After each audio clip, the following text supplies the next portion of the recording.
got another question here for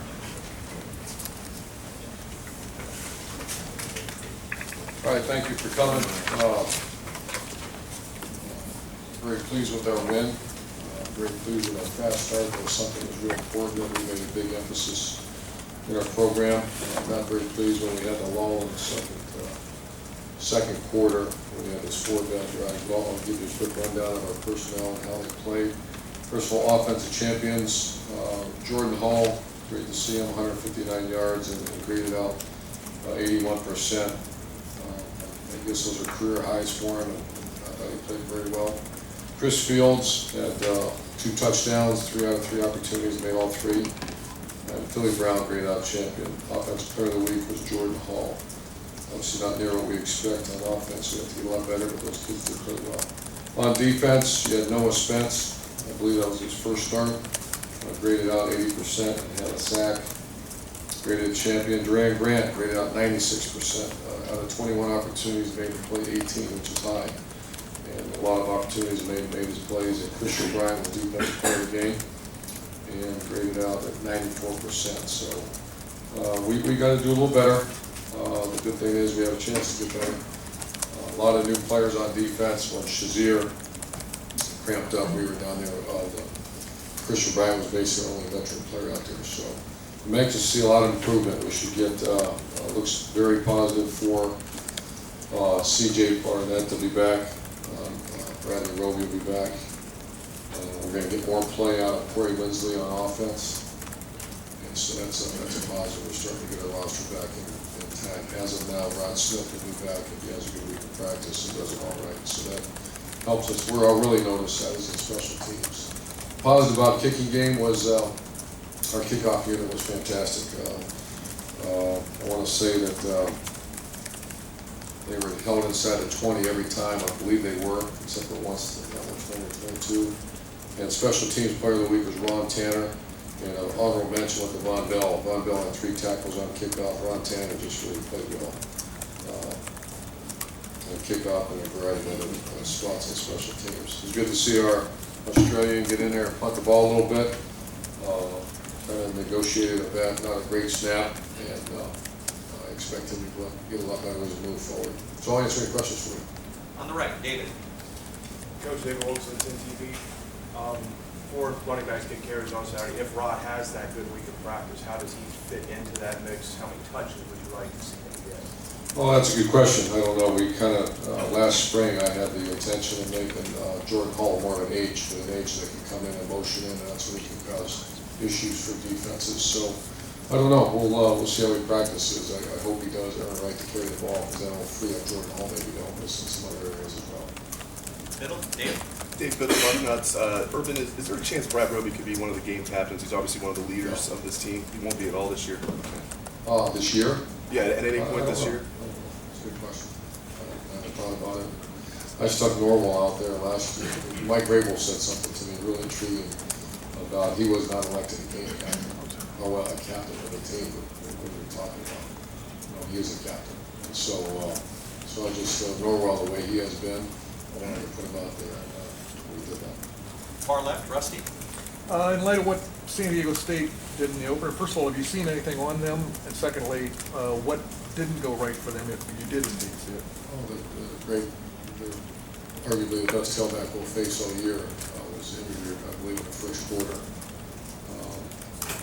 This Eastern Illinois team played outstanding and gave up, scored some big plays on against man coverage. Other than that, I see a defense. It's an odd stack 3-3-5 defense that they blitz, high percentage of pressures. They're moving. They're a chaos defense that play really hard with some good players. In offense, I think they kind of stepped out of their comfort zone a little bit. They just threw, let's say, 63 times or something like that. That's, I've coached against Roger Hall before. Excellent football coach, tough guys play real hard, and they won, I believe, 9 games last year, which is not surprising for his coach teams. And just a real quick follow-up on Roby. Does he step right in as a starter, or is He's there competing for a spot. He will not be named starter. It'll be probably, I don't know when we do the starter thing. When do we do that? We'll put out a depth chart tomorrow. Yeah, it'll be, we'll probably see Ronnie or Roby will start. Depends on how they practice. Far right, Austin. Urban, what is Chris Fields doing now this year that allows him to contribute more than maybe this time a year ago? And one of the most improved players on our team. He's involved in special teams. We kind of have a rule around here that you can't play unless you're involved in special teams, and he's really done a nice job. I admire Chris Fields. Chris Fields wasn't in the top 50, for the playing game last year. And he's really the same talent. He's just playing his tail off and doing a lot of things for us, doing it all right too. Kenny said after the game that with the 2-point conversions that he has I don't know how much freedom he has, but he's looking at numbers. Is that something that can happen at any time throughout the game? Is that the plan to let him decide that? I went to the Fiesta Bowl and I watched the Oregon do that in the game, and I just know it drives defensive coaches. You have to work on it, and it's also a chance to get some cheap points. And so we've been working on that since last February, and so it worked pretty good. And so I don't know how often we'll do that. I don't know. We usually decide that on Wednesday, but it's in the package. Second row right, Doug. Doug Harris, KPI News. Urban, you said you want to be a really aggressive defense this year. I'm wondering with all the new guys out there, if you had to peel it back a little bit and not put so much pressure in press coverage. I think that's a correct statement, especially if anybody gets their first start. We're down 1, 2, 3, 4 special team players too. That's where the three names I just mentioned, Rod Smith, Roby, and C.J. Barnett. But those, for sure, those three guys are valued special teams back as well. And then Roby coming back now frees up Monty, who's a tremendous special teams player for us years ago. We have to be very cautious. He played a lot of football for us in that defense. So we're certainly, that helps with their depth. So we could expect maybe more press coverage, more. I think, you have to visit that. I think so. I think we all want to be a little more aggressive. And we didn't play as much bump and run coverage, however, we did pressure quite a bit. Back row left, Bill. Urban, you were in Ohio at the time. Do you have any memories of the cardiac kids because of sight? And also, he was Breeze size, didn't have a big, strong arm. He was very accurate. Is that the most important thing, or what? For a quarterback. Oh, I think the most important thing for a quarterback is the competitive spirit, is being a guy that, I just love those guys. The best ones I've ever been around are ones that refuse to lose in checkers or ping pong or anything. They just don't. Like I say this quite often, unlike most any position in all of sport, the quarterback has more of a pulse. They're who your team is usually. That's why I like the energetic quarterbacks, and they're really working on with Braxton. We came out pretty energetic, and we had a lot of enthusiasm going, so we just need to sustain that. So I think competitive spirit is number one, and then toughness number two, and the ability to have a bad play is number three. So I'm not sure if I'm answering your question, but that's what I look How about a for. specific memory of that cardiac kid season? I was young. I Not just that was a young. huge big. I remember going watching him play in the old stadium. Loved it. Far right, Clay. Yeah, Coach, your former broadcast partner is going to call the game this week. Are you usually interested in his take or what he thinks of your team? Is that Chris? Correct. I talked to Chris. Last year I talked to him, and we talked about tackling. He's one of the guys that has a very firm belief in tackling, and he came in and we talked about it. I'm sure we'll talk this week, but I absolutely have interest in what he has to say. He knows football. Front row, Todd.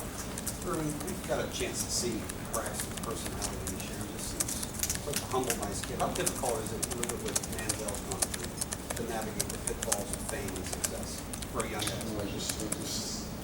In today's day and age, I think everything gets exploded, and you remember these were 19 and 20-year-old young men. But I just remember when I was 19 or 20, I did do some things that I'd be very proud of right now. I'm 49, so but the difference was camera phones and blogs and Twitter and all that other stuff didn't exist. Because if it did, I probably would be standing here behind this microphone.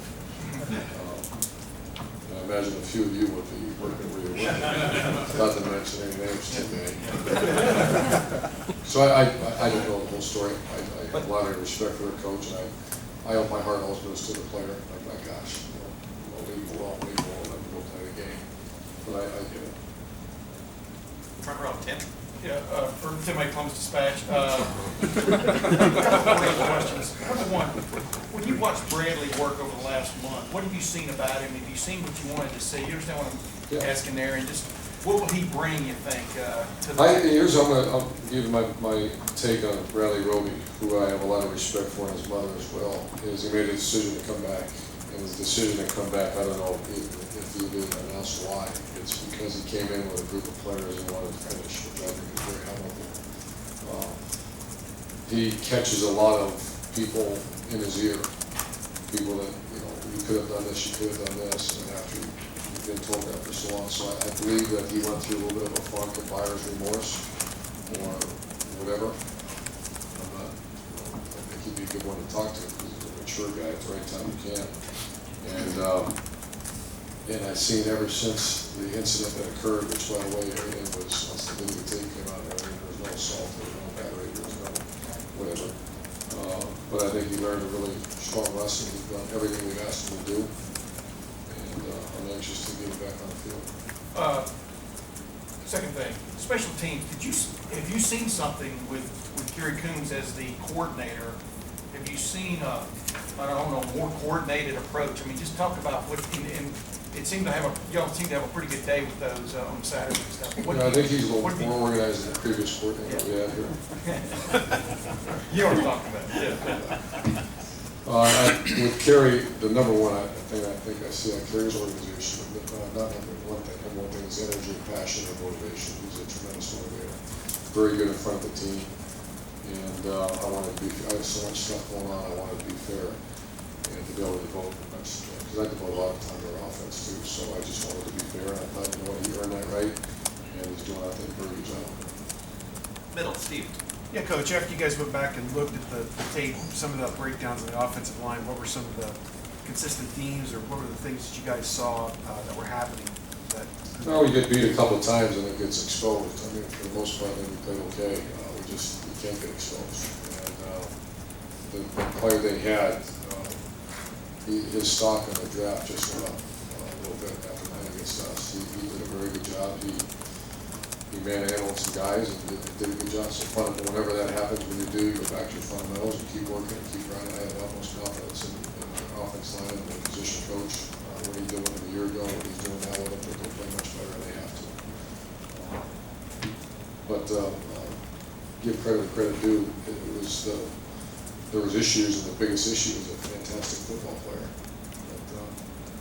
But, he could play anywhere at any school in America. He did football. Front row left, Doug. Doug Lane, Cleveland.com. Urban, you talked after the game that you scored 40 points and you're a little disappointed. That's a good thing. But what did you think of the offense as a whole? And I know there's not probably a point total that you're shooting for each week, but do you have pretty high expectations for what you should do? Very high expectations. I want to score every time I touch the ball. I'm disappointed in feeling short. That's high expectations. However, we have some talented guys. Our coaches asked them together, and we should have been better. We came out of the gate the way kind of vision that we do. We kind of finished the game like I imagined we would. Two long drives, one 10-play drive, one 14-play drive. Not one time that we call quarterback run and all any of the times other than one quarterback draw and then one coming out of sweep. So that's two for the entire force team. Now he scrambles. When you play man coverage teams, man under teams, which you did on a 3rd and 10, that's whether you're John Elway or Braxton Miller, that's part of how you defeat man under coverage. And same thing with drop 8. They did a lot of 3-man rush, drop 8 into coverage, and we kind of got out there a little bit and scrambled. So that's part of the quarterback play. That was not designed runs for him. So I have high expectations for our offense, very high, and I think we graded very average for this game without taking any disrespect in our opponent. They did a good job. And it seems like both San Diego State and Cal the next 2 weeks are going to be offenses that are going to try to run a lot of plays with some young guys on defense, guys having cramping issues. But do you think your defense is ready to face an offense that's going to play that way? I think we're more suited now that we get our 2 players back in the secondary. I think our defensive line, that was the first time most of the kids have ever played. Curtis Grant, first time he played a whole. But the issue of cramping, we can't have guys leave the game. Judge Perry didn't play that many plays at all, so he's out of the game. I'm still trying to figure that one out. So we're just gonna make sure our guys, and I have to do a good job of training staff and players, take care of yourself, because we can't have those issues, because that will be a major big problem this week. Not worry about next week, we'll discuss that next week, but that'll be a problem if you look out there and, some guys are cramping, they're not playing, then we got a problem. We just don't have that, no one has that much stuff. CJ Barnett and Roby being back, which would certainly help us. Front row, Bill. Bill Rivera, Wisconsin. How ideal is it for you as a coach to, first of all, you won the game, there were a lot of good things early, but there are a lot of things that you can point to in the last 3 quarters and say, you're not able to punch more than what you beat.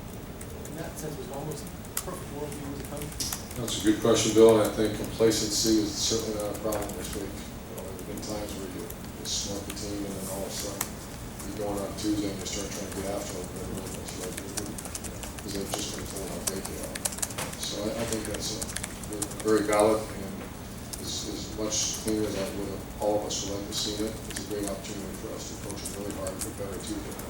And one question about Lindsley, obviously, offense played great at the end of the game. Can you give any kind of definition of the injury and just how close he is to being 100%? Yeah, he had surgery. He had in our last game, I believe, against a team up north. It wasn't like Liz Franks. It was close. There's some issues with the bone separated, and we thought it would be healed up. We went through off season, started bothering him, and we made a decision at spring practice, early in spring, to go for it. As the doctor said, the best thing was to make sure, even on MRIs or whatever, X-rays, that it showed that it looked okay, but it was bothering him. He's a tough kid, so they put a screw in it, and those are long injuries. So he's a little bit ahead of schedule. So we played him, I think, 17 plays, and I wanted to put him back in, and we just made a decision on the sidelines, so let's keep going as is, and he'll play more, so just keep gradually getting better and better. 2 more questions. Matt, far left. Matt McCoy, WTVN. Just interested in your view of the freshman debuts. Was it kind of what you expected, the good and the bad with? Well, Dontre, I think, was good, other than he's laid on the ground. That was terrible, and he won't play much if that happens again. I did think he showed some of the explosiveness that he has. We would like to get number 15 a couple more carries. On offense, I think that might have been it. James Clark just got in there for a few plays. On defense, Joey Bosa, I think, he's played very well. I think he's earning a lot of time in the rotation. I'm really impressed with him. Mike Hill continues to get better, and Trey Johnson played extensively. We didn't really expect that to happen, but Ryan went down with cramps really, and hard time getting back. I believe that was it. What the guys Von on the Bell. special teams should Von Bell did very well. Cam Burrows did actually very well. That's a great place to start to make a name here. Quick follow-up, by the way, Curtis Grant on the penalty. What do you tell? Tell him to stop. It's silly. We were watching a video the other day, and a kid's amazing. You have to stop. He was right there, and I mean, he fell on the pile and he got a 15-yard penalty on a sack. But that's the rule. Far right, Doug. Doug Latell's ABC6, obviously you were completed the secondary coach, but can you evaluate Cam? You said had a good game. Armani Reed, some of the other guys. Okay, Armani, one or two, it was about a 3-play series where they had a penalty. They kind of, the ball got deflected one time and they completed, and they threw a fade on it in the end zone, so he got exposed there for a minute. But I think he's a tough kid, he's talented. I expect him to continue to get better and better, and he certainly deserves to be in the rotation for playing quarter. Thank you. Thank you, guys. Thanks, Coach.